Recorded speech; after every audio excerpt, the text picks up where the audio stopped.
ब्रह्मा जी जब सृष्टि की रचना कर रहे थे, उस समय उनसे असुर कुल में गया नामक असुर की रचना हो गई। गया असुरों की संतान रूप में पैदा नहीं हुआ था, इसलिए उसमें आसुरी प्रवृत्ति नहीं थी। वह सभी देवताओं का सम्मान और आराधना करता था।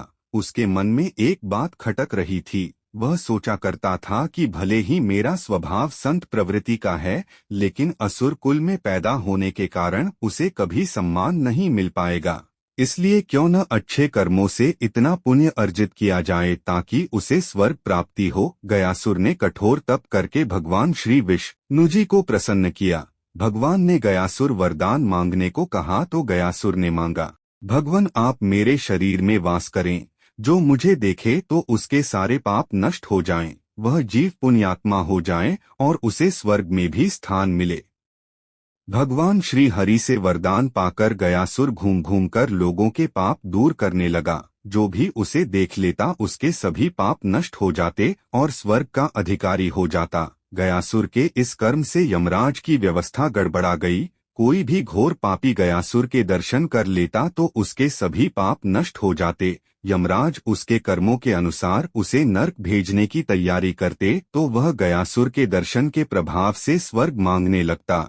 धर्मराज को कर्मों का हिसाब रखने में संकट हो गया था। यमराज ने ब्रह्मा जी से कहा कि अगर गयासुर को अभी न रोका गया तो आपका वह विधान समाप्त हो जाएगा जिसमें आपने सभी को उनके कर्मों के अनुसार फल भोगने की व्यवस्था दी है।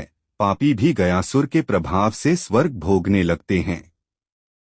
ब्रह्मा जी ने उसी समय उपाय निकाला। उन्होंने गयासुर से कहा कि तुम्हारा शरीर सबसे अधिक पवित्र है, इसलिए मैं तुम्हारी पीठ पर बैठकर सभी देवताओं के साथ यज्ञ करूंगा। उसकी पीठ पर यज्ञ होगा। यह सुनकर गयासुर सहर्ष तैयार हो गया। ब्रह्मा जी सभी देवताओं के साथ एक पत्थर से गयासुर को दबाकर बैठ गए।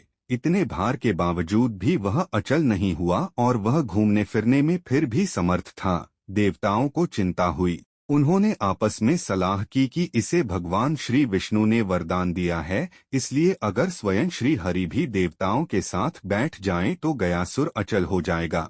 तब श्री हरि भी उसके शरीर पर आकर बैठ गए।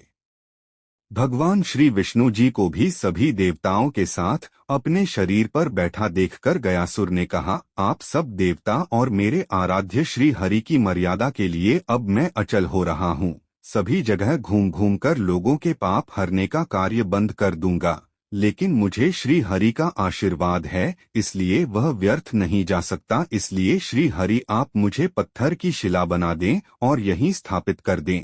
भगवान श्री हरि उसकी इस भावना से बड़े खुश हुए। उन्होंने गयासुर से कहा, अगर तुम्हारी कोई और इच्छा हो तो मुझसे वरदान के रूप में मांग लो।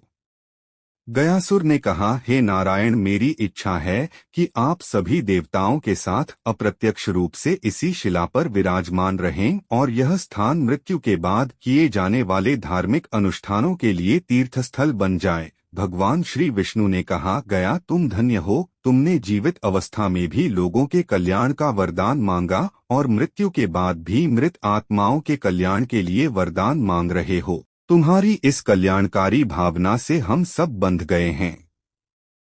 तब भगवान श्री हरि ने आशीर्वाद दिया कि जहाँ गया स्थापित हुआ वहाँ पितरों के श्राद्ध तर्पण आदि करने से मृत आत्माओं को पीड़ा से मुक्ति मिलेगी और इस क्षेत्र का नाम गयासुर के अर्धभाग गया नाम से तीर्थ रूप में विख्यात होगा। मैं स्वयं यहाँ विराजमान रहूंगा। गया तीर्थ से समस्त मानव जाति का कल्याण होगा और साथ ही वहां भगवान श्री विष्णु जी ने अपने पैर का निशान स्थापित किया, जो आज भी वहां के मंदिर में स्थित है।